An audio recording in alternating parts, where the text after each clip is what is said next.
अस्सलाम वालेकुम dear students. Last time हमने सेकंड प्रॉफ में माइक्रोबायोलॉजी से एक टॉपिक स्टार्ट किया था जो कि बैक्टीरिया का था, और बैक्टीरिया का इंट्रोडक्शन हमने डिस्कस किया था, उसका जो स्ट्रक्चर है उसको स्टार्ट किया था, जिसमें से सेल वॉल को हमने स्टार्ट किया था। और यहाँ पे ये जो सारी डिटेल है उसको हमने डिस्कस किया था, इस स्ट्रक्चर को भी डिस्कस किया था। और हमने अब आगे से जो है नेक्स्ट स्लाइड से स्टार्ट करना है, जो कि सेल वॉल के अकॉर्डिंग बैक्टीरिया को दो क्लासेस में डिवाइड कर देती है। ठीक है, ग्राम पॉजिटिव है और ग्राम नेगेटिव है। ग्राम पॉजिटिव और ग्राम नेगेटिव ये दो नाम बैक्टीरिया को क्यों दिए जा रहे हैं? क्योंकि हम बैक्टीरिया को आइडेंटिफाई करने के लिए अमूमन स्टेनिंग प्रोसीजर्स करते हैं। तो उन्हीं में से एक टाइप है हमारे पास ग्राम स्टेनिंग, और जिस साइंटिस्ट ने इसको डेवलप किया तो उसके नेम पर हम इसको ग्राम स्टेनिंग कहते हैं। तो ग्राम पॉजिटिव, ग्राम नेगेटिव, इस तरीके से हम बैक्टीरिया को क्लासीफाई कर देते हैं।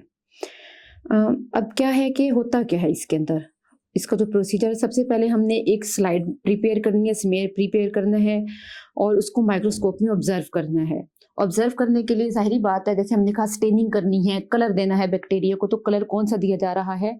क्रिस्टल वायलेट, और उसके साथ में आयोडीन। यहाँ पे क्रिस्टल वायलेट और आयोडीन को दोनों को ही हम मेन स्टेन के तौर पर यूज़ कर सकते हैं, क्योंकि दोनों जब रिएजेंट्स मिलेंगे तो उसकी वजह से रिएक्शन होगा, जो प्रोडक्ट प्रोड्यूस होगी वो प्रोडक्ट इसको जो है वो कलर देगी, या वहाँ पर उसमें से कलर जो है वो डिसअपेयर करेगी। ठीक है, तो हमने क्रिस्टल वायलेट का जो है और आयोडीन ये हमने स्टेन ऐड किया। इसके बाद हमने इसको अल्कोहल सोल्यूशन से वॉश कर देना है। अल्कोहल सॉल्यूशन से वॉश क्यों कर रहे हैं? अब हमारे पास बैक्टीरिया है, चाहे वो ग्राम पॉजिटिव था, ग्राम नेगेटिव था, हमने क्रिस्टल वायलेट कलर दिया, क्रिस्टल वायलेट कलर दिया, वो दोनों में आ गया। हम उसके बाद उसको डीकलराइज करना चाहेंगे, ये देखने के लिए कि ऐसे कौन सी बैक्टीरिया की टाइप है जिसमें से वो कलर डिसअपेयर हो जाएगा। तो कलर डिसअपेयर करने के लिए हमने अल्कोहल सोल्यूशन को ऐड किया। ग्राम नेगेटिव में से क्या होगा? क्रिस्टल वायलेट कलर डिसअपेयर हो जाएगा, वो कलरलेस हो जाएंगे, जबकि ग्राम पॉजिटिव जो है उस कलर को रिटेन करेंगे। इस बेस पर हम इसको जो है 2 क्लासेस में क्लासिफाई कर रहे हैं। अब होता ये है कि ग्राम नेगेटिव में से जब वो कलर डिसअपेयर हो जाएगा, वो कलरलेस हो जाएगा, तो हमें माइक्रोस्कोप में ऑब्जर्व करने के लिए उसको एक काउंटर स्टेन देना है, जो कि सैफ्रनिन है या कार्बल फ्यूशिन है, और ये रेड कलर का स्टेन होगा। जब हम इसको माइक्रोस्कोप में ऑब्जर्व करेंगे वो रेड या थोड़ा पिंकिश कलर जो है वो आएगा। तो हम ये कह सकते हैं कि जब हम माइक्रोस्कोप में ऑब्जर्व कर रहे हैं, ग्राम पॉजिटिव बैक्टीरिया हमें पर्पल कलर में नजर आएंगे, ग्राम नेगेटिव बैक्टीरिया हमें पिंक रेड कलर में नजर आएंगे। ठीक है, और अब दो तरह के बैक्टीरिया में फर्क आ रहा है, ये फर्क आ रहा है, दो कलर आ रहे हैं, तो ये फर्क आ रहा है सेल वॉल के फर्क की वजह से। तो हम ये कह सकते हैं कि पॉजिटिव और नेगेटिव में जो फर्क आ रहा है दरअसल वो सेल वॉल के स्ट्रक्चर का फर्क है। ठीक है, और इसमें होता ये है कि सेल वॉल बैक्टीरिया की बनी हुई किससे है, ये हमने शुरू में डिस्कस कर लिया था लास्ट लेक्चर में, कि वो पेप्टाइडोग्लाइकन से बनी होती है। और पेप्टाइडोग्लाइकन जो है, अगर ग्राम पॉजिटिव के अंदर जो मेन मॉलिक्यूल है वो पेप्टाइडोग्लाइकन ही है, जबकि ग्राम नेगेटिव के अंदर पेप्टाइडोग्लाइकन के साथ बाकी मॉलिक्यूल्स जो हैं वो भी होते हैं। ठीक है, इसके बाद हम अलग-अलग ग्राम पॉजिटिव और ग्राम नेगेटिव के स्ट्रक्चर को डिस्कस करते हैं। सबसे पहले ग्राम पॉजिटिव का स्ट्रक्चर हमारे पास आया है।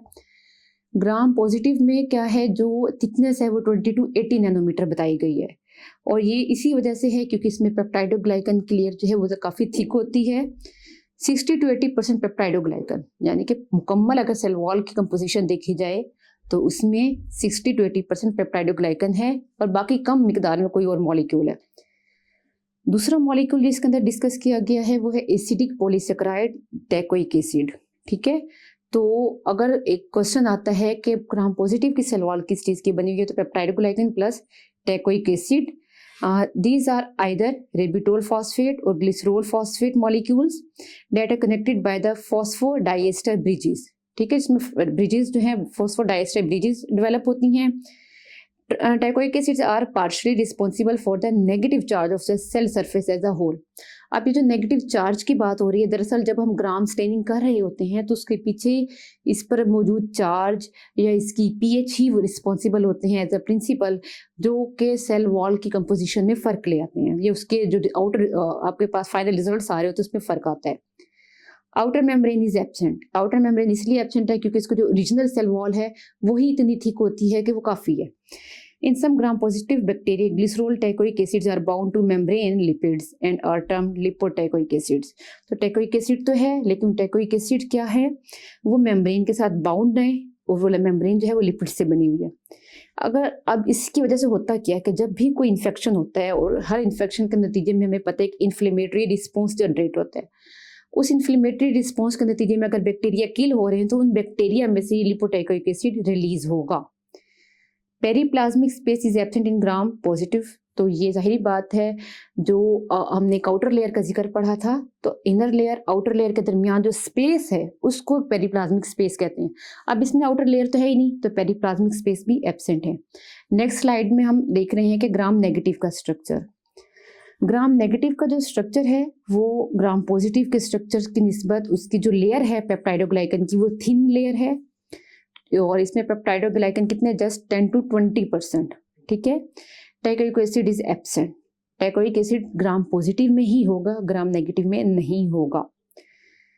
नेक्स्ट जो है membrane structure is found outside the peptidoglycan layer. जैसा कि हमने लास्ट स्लाइड में डिस्कस किया था कि इसमें होता क्या है कि पेप्टाइडोग्लाइकन लेयर के बाहर एक और लेयर है, तो इसमें भी वही चीज़ है कि बाहर से एक और लेयर मौजूद होती है। ठीक है, उसको आउटर मेम्ब्रेन कहते हैं। वो एसिमेट्रिकल होती है, उसमें प्रोटीन्स हैं, लिपोप्रोटीन्स हैं, फॉस्फोलिपिड्स हैं, और ये तमाम चीज़ें मिलकर पेप्टाइडोग्लाइकन के साथ मौजूद होती हैं। पेरीप्लाज्मिक स्पेस प्रेजेंट है। Porins are pore proteins containers in the outer membrane of gram negative bacteria. होता क्या है कि जो पोरिन्स क्या करते हैं, ठीक है, ये डिफ्यूजन के अंदर इन्वॉल्व होते हैं। ठीक है, डिफ्यूजन स्मॉल हाइड्रोफिलिक मॉलिक्यूल्स के ट्रांसपोर्ट अमूमन प्रोटीन्स की मदद से ही होती है। इसके बाद हम डायग्राम के अंदर हमें properly gram positive gram negative का स्ट्रक्चर नजर आ रहा है। ग्राम पॉजिटिव में साइटोप्लाज्म के बाहर प्लाज्मा मेम्ब्रेन या सेल मेम्ब्रेन है, और उसके बाहर सेल वॉल है। सेल वॉल पेप्टाइडोग्लाइकन और टेकोइक एसिड से बनी है। ठीक है, ग्राम नेगेटिव में हम देखेंगे तो आपको साइटोप्लाज्म के बाहर सेल वॉल नजर आ रही है।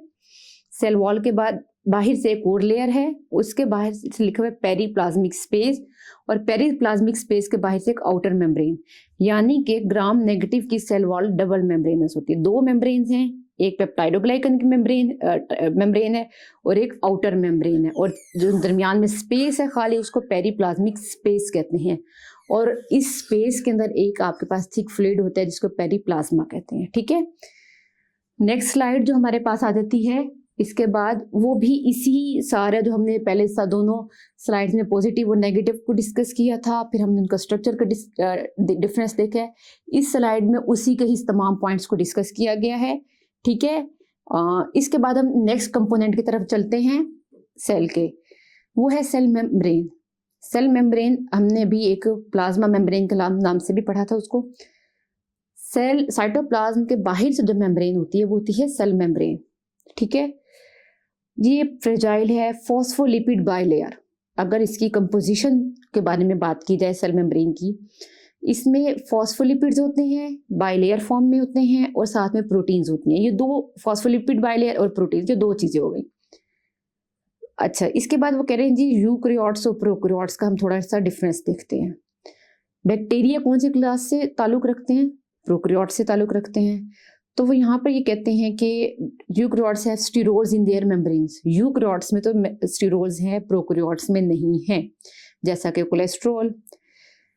सेल साइटोप्लाज्मिक मेम्ब्रेन के डिफरेंट फंक्शंस है, जैसे कि transport of nutrients, energy generation, electron transport, act as semi permeable selectivity, barrier between cytoplasm and the cell environment. तो बेसिकली सेल मेम्ब्रेन सेल के इंटरनल एनवायरनमेंट को सेल से बाहर जो एक्सटर्नल एनवायरनमेंट है उससे कनेक्ट कर रहा होता है। कुछ सब्सटेंसेस ने अंदर आना है, किसी सब्सटेंसेस ने बाहर जाना है, या सेल के अंदर कोई एक्टिविटी होनी है, तो उस सबको जो है वो सेल मेम्ब्रेन की वजह से ही हो रही होती है। नेक्स्ट पॉइंट में जी, invagination of the cytoplasmic membranes are referred to as mesosomes. Cell membrane अगर अंदर की तरफ इन्वेजिनेट हो जाती है, ठीक है, जिसको हम कहते हैं अंदर की तरफ जैसे मुड़ जाती है, तो उसको हम कहते हैं मेसोसोम्स। These are rich in enzymes that helps to perform functions like cellular respiration, DNA replication और cell division।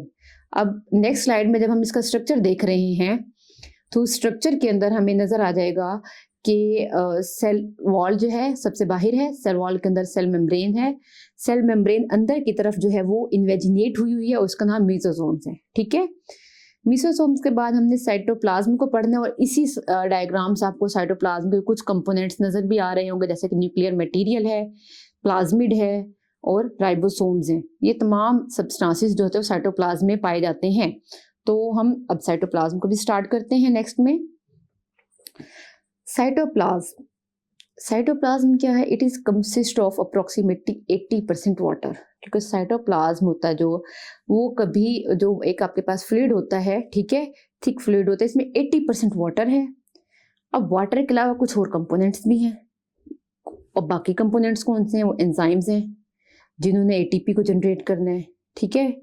इसके अलावा उसके अंदर ऐसे एंजाइम्स हैं जो कि पेप्टाइडोग्लाइकन सब यूनिट्स की सिंथेसिस में इन्वॉल्व हैं। इसके अलावा उसमें कुछ राइबोसोम्स इन्वॉल्व हैं, ठीक है, और डीएनए जीनोम्स हैं, इंक्लूजन ग्रेन्यूल्स हैं। इन तमाम सब पॉइंट्स को हमने आगे एक एक करके जो है वो डिस्कस करना है। Next nucleoid. न्यूक्लियोइड जो है वो भी the bacterial chromosomes exist as a singular covalently closed circular molecule of double stranded DNA. अब होता क्या है इसमें कि बैक्टीरिया के अंदर जो डीएनए होता है उसके बाहर से प्रॉपर न्यूक्लियस नहीं होता, क्योंकि मेम्ब्रेन बाउंडेड ऑर्गेनेल्स तो है नहीं। तो इसका जो डीएनए होता है वो साइटोप्लाज्म में ही मौजूद होता है, लेकिन उस जगह पर भी जहाँ पर वो साइटोप्लाज्म में मौजूद है, एक स्पेसिफिक प्लेस पर मौजूद होगा, उसको हम न्यूक्लियोइड कह रहे हैं। तो यहाँ पर इसीलिए वो डीएनए के बारे में बात कर रहे हैं। It is complex with small amounts of proteins and RNA, but unlike eukaryotic DNA is not associated with histones. ये आपके पास हम प्रोटीन्स के साथ भी जुड़ा हुआ है डीएनए, ये आरएनए के साथ भी जुड़ा हुआ है, लेकिन ये हिस्टोन प्रोटीन्स के साथ नहीं जुड़ा हुआ, जो कि अमूमन यूकैरियोटिक्स के अंदर हम इस चीज को डिस्कस करते हैं। The DNA if linearised would be about 1 millimetre in length. अगर हम डीएनए को ओपन करते हैं तो उसकी लेंथ 1 मिलीमीटर है। तो इसके लिए क्या किया जाता है, जो डीएनए होता है उसको सुपर कॉइल किया जाता है ताकि उसको उसकी डोमेन में, उसकी प्लेस में जो है वो रखा जा सके इजीली, ठीक है। और उसके लिए कुछ प्रोटीन्स होती हैं, जो प्रोटीन्स उसको जो है अपनी जगह पर स्टेबलाइज करती हैं। प्लाज्मिड्स। प्लाज्मिड्स क्या हैं? प्लाज्मिड्स एक्स्ट्रा क्रोमोसोमल डीएनए है। एक्स्ट्रा क्रोमोसोमल डीएनए क्यों है? अब देखो, जो डीएनए ओरिजिनल होता है वो हेरिडिटरी मटेरियल के तौर पर यूज होता है। यहाँ पर डीएनए हेरिडिटरी मटेरियल के तौर पर यूज नहीं हो रहा। यहाँ पर इस डीएनए का काम क्या होता है? एक्स्ट्रा क्रोमोसोमल डीएनए का काम ये होता है, इसने बैक्टीरिया के सेल के अंदर मॉडिफिकेशंस लानी है। कई बार हम ऐसा देखते हैं कि किसी भी पर्सन में कोई इन्फेक्शन हुआ है, बैक्टीरियल इन्फेक्शन, और वो एंटीबायोटिक्स ले रहा है, बट एक स्पेसिफिक टाइम के बाद जब वो डेली बेसिस पे रेगुलर इंटरवल्स के साथ ले रहा है, तो वो एंटीबायोटिक्स का इफेक्ट आना खत्म हो जाता है। वो इफेक्ट क्यों खत्म होता है?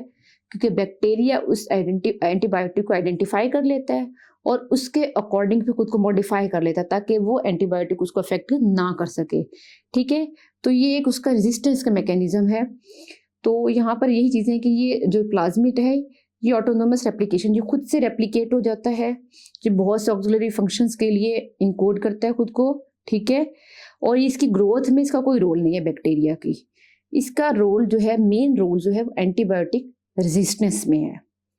प्लाज्मिड्स में be transfer from one organism to another and between species thereby increasing the spread of resistance.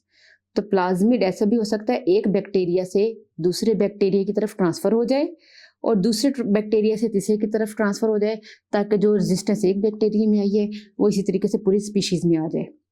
Next जो आपके पास है that is the ribosomes. Ribosomes जो है वो साइटोप्लाज्म में मौजूद होते हैं और ये 70s इन साइज होते हैं, जिसमें 2 सब यूनिट्स होंगे, एक 30s का है, एक 50s का है। और ये स्मॉल यूनिट्स होते हैं। यूकैरियोटिक्स में इससे लार्ज यूनिट्स होते हैं जो कि 80s इन साइज हैं टोटल, जिसमें 2 सब यूनिट्स हैं, 40s एंड 60s का। Unlike eukaryotic cells, they are not associated with the membranous structures. The endoplasmic reticulum is not a component of prokaryotic cells. होता है क्या है, जो यूकैरियोटिक सेल्स होते हैं उसमें अलहदा से भी राइबोसोम्स मौजूद होते हैं और एंडोप्लाज्मिक रेटिकुलम के साथ भी अटैच होते हैं, जिनको हम रफ एंडोप्लाज्मिक रेटिकुलम कहते हैं। अब चूंकि एंडोप्लाज्मिक रेटिकुलम बैक्टीरिया में नहीं है, तो जब वो बैक्टीरिया में रफ एंडोप्लाज्मिक रेटिकुलम नहीं है, तो हम ये कहते हैं कि यहाँ पर जस्ट जो आपके पास सिंगल अलहदा से राइबोसोम्स है वही मौजूद होंगे। Inclusion granules. इंक्लूजन ग्रैन्यूल्स भी जो है वो साइटोप्लाज्म में ही पाए जाते हैं। इसके कंपोनेंट्स कौन से हैं? कार्बन है, नाइट्रोजन, सल्फर, फास्फोरस। अगर आप इन जो कंपोनेंट्स हैं इनको देखें तो ये वो तमाम कंपोनेंट्स बेसिकली न्यूट्रिशन से जो है वो रिलेट करते हैं। वो होता ये है कि बेसिकली जो बैक्टीरिया है वो जब अपना जो भी फूड है, ये न्यूट्रिएंट्स उनको ले रहा है, उनको यूटिलाइज कर रहा है, लेकिन for the period of starvation, जब उसको और कहीं से खुराक नहीं मिल रही, तब उस टाइम के लिए बैक्टीरिया अपनी बॉडी में इन इंक्लूडिंग ग्रेन्यूल्स की सूरत में इन न्यूट्रिएंट्स को स्टोर कर लेता है, ताकि जब कहीं से खुराक नहीं मिल रही तो वो अपनी बॉडी से इन न्यूट्रिएंट्स को यूज कर सके। इसके अंदर हमारे पास पॉली हाइड्रोक्सी ब्यूटाराइडेट है, ग्लाइकोजिन है, पॉलीफॉस्फेट है।